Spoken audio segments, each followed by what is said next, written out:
I'm just worried about waking people up. Yeah, I can't do it. Well, I'm back, and it's because I went upstairs and asked my dad if he could hear me, and he said he couldn't hear a thing, so given that, I guess it's okay for me to keep going. The 1930s were a particularly tumultuous decade in world history, and they started off...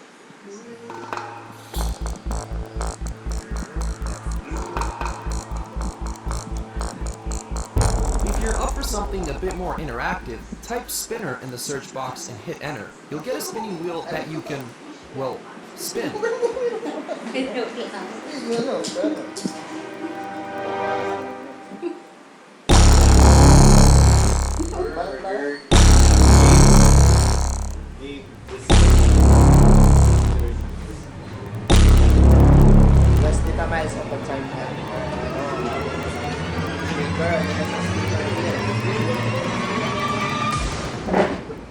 Well, it looks like it's time for an update.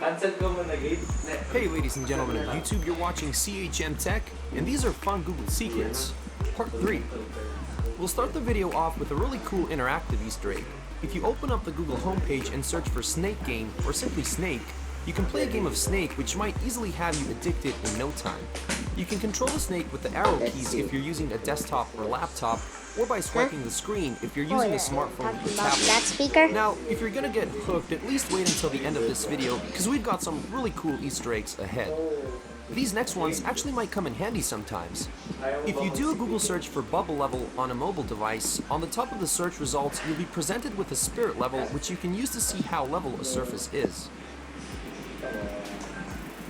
If you search for metronome, Google will give you a surprise, surprise metronome on the top of the results page. By default, it starts with a tempo of 100 beats per minute, but it can be adjusted to anything from 40 to 218 beats per minute. As you change the tempo, you'll notice how the metronome UI changes colors.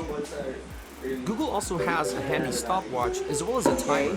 After doing a Google search, they will appear on the top of the results page in 2 separate tabs, with the stopwatch counting up and the timer counting down.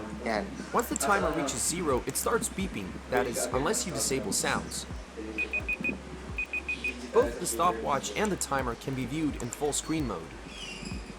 If ever in need of a random number, do a Google search for a random number generator or RNG, set your minimum and maximum value and hit And generate. 10? No, I think that's nice. Setting both values to 100 will generate a 100 points emoji, while setting the maximum or minimum to a number with more than 10 digits will cause the generator to display a dizzy face emoji. Here's one Google Easter egg for all you Rick and Morty fans out there.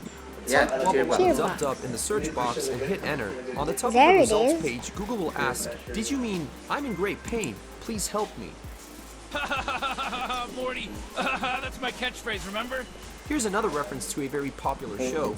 If you search for the word Festivus, Google will display an image of the iconic Festivus pole next to the search results. In case you didn't know, Festivus is a secular holiday celebrated on December 23rd as an alternative to the pressures and commercialism of the Christmas season. It was originally a family tradition of scriptwriter Dan O'Keefe, who worked on the sitcom Seinfeld, but was brought into popular culture after being the focus of the 1997 Seinfeld episode, The Strike. A Festivus for the rest of us! In that episode, the There. to the Christmas tree, although it was not a part of the original O'Keefe family tradition. Now, I got some really cool language settings and Google subpage Easter eggs to show you, but before we get to that, here are 2 more that you can find with the Google search engine. The marquee tag is a non-standard HTML element which causes text to automatically scroll left, right, up, or down. Doing a Google search for the word marquee in angle brackets will apply the element to the results count. Searching for the word kemming will remove some of the space between the letters of that word in the search results. In typography, kerning is the process of adjusting the spacing between characters. Kemming, on the other hand, is a term that is used to describe a type of improper spacing which causes a word like kerning to be read as kemming. Now for the language Easter eggs. If you go to the Google homepage and open the language settings, you can find some rather interesting options. Besides a bunch of good old world languages, you can actually select a fictional language like Klingon, Hacker, Pirate, Elmer Fudd, and Bork.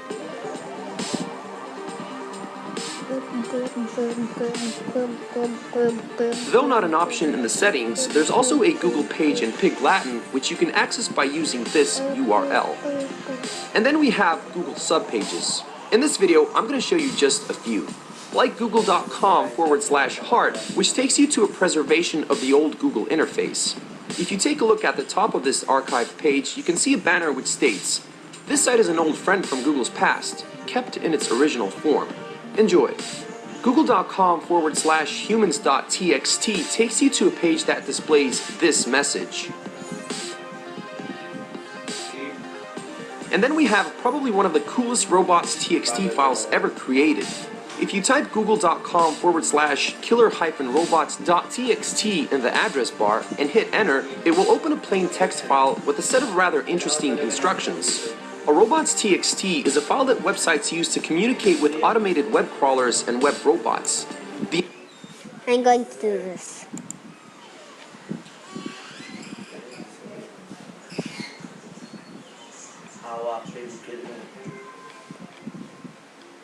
How is it? Okay.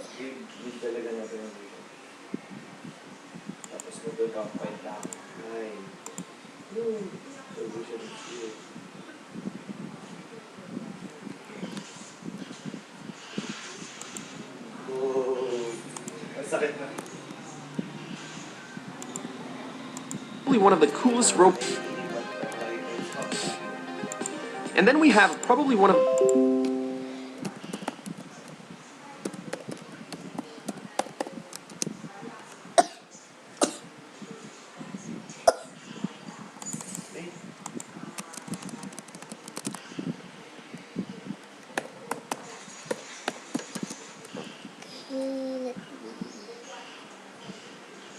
Oh.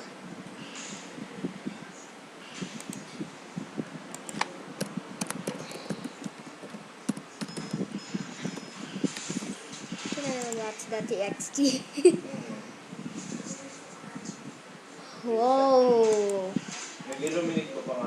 The coolest killer hype file with us communicate with automated web VT800 and T1000 from the Terminator franchise, not to kill Google co-founders Sergey Brin and Larry Page. Nice joke to play on all the people comparing the company to Skynet. Or is it? Well, this is a video about fun Google secrets, not their dark plans for taking over the world. So we'll end it with a smile.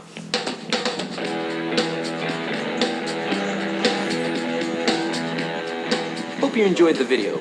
Thanks for watching, and as always, stay strong.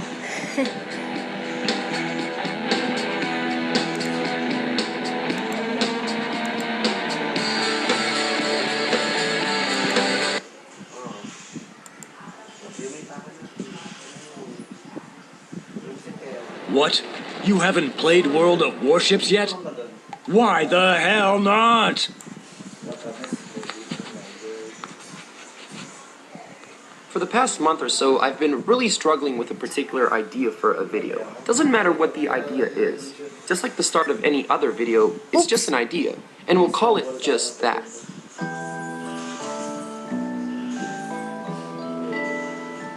Now, usually ideas come to me in the form of topics or questions that spark my interest.